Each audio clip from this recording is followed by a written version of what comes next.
socialiste e Shqipërisë. Dhe shënimi i fundit i kësaj jave të shkurtër lidhet me vendimin e gjykatës kushtetuese për të rrëzuar dekretin e presidentit dhe faktikisht edhe vendimin e qeverisë për shkarkimin e kryetarit të Bashkisë së Tiranës. Ka disa rrjedhime logjike nga ky vendim që unë dua t'i rinënvizoj pasi i kam shprehur edhe paraprakisht. Spari, siç duket, dhe nuk është hera e parë që duket për gjithë ata që duan ta shohin, unë nuk i pas kam kapur të tëra pushtetet. Kjo është fare qartë, apo jo, dhe është një gjë e mirë që duhet ta pranojnë dhe ata që faktikisht e kundërshtojnë jo mbi të vërtetat, por mbi të pavërtetat.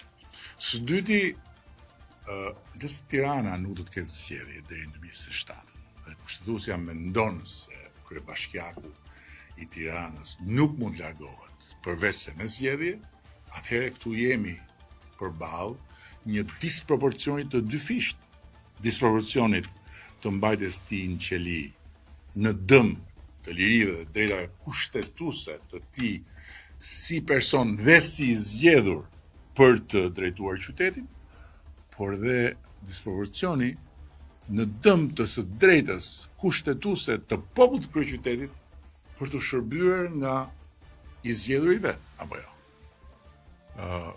Dhe streti vjen logjikisht çdo njeri normal që nuk shet tek qëndrimi i kushtetueses, qëndrim të verbër kundër qeverisë paravan dëm të madh Tiranës, por sheh një qëndrim të vendosur parimor, nuk ka se si të mos pres që me të njëjtën parimësi, kur të gjykojë para burgimin e tij, kushtetuesja ta kthejë Erion Velia në detyrë për të vijuar procesin gjyqësor në gjendje të lirave.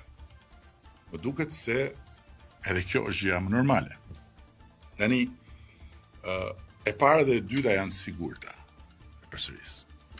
Pika e tretë mbetet për t'u parë, ndërkohë që unë dua të theksoj edhe diçka tjetër. Çfarëdo është thënë, secili ka drejt të thotë çfarë doj, nuk ka thënë të vërtetën lidhur me arsyen e shkarkimit të kryetarit të Bashkisë nga qeveria, si rrjedhoi e vendimit të marrë nga Partia Socialiste në Këshillin Bashkiak. Sepse e vërteta është shumë e thjeshtë. Tirana duhet drejtuar. Tirana nuk mund të jetë një trup pa kokë.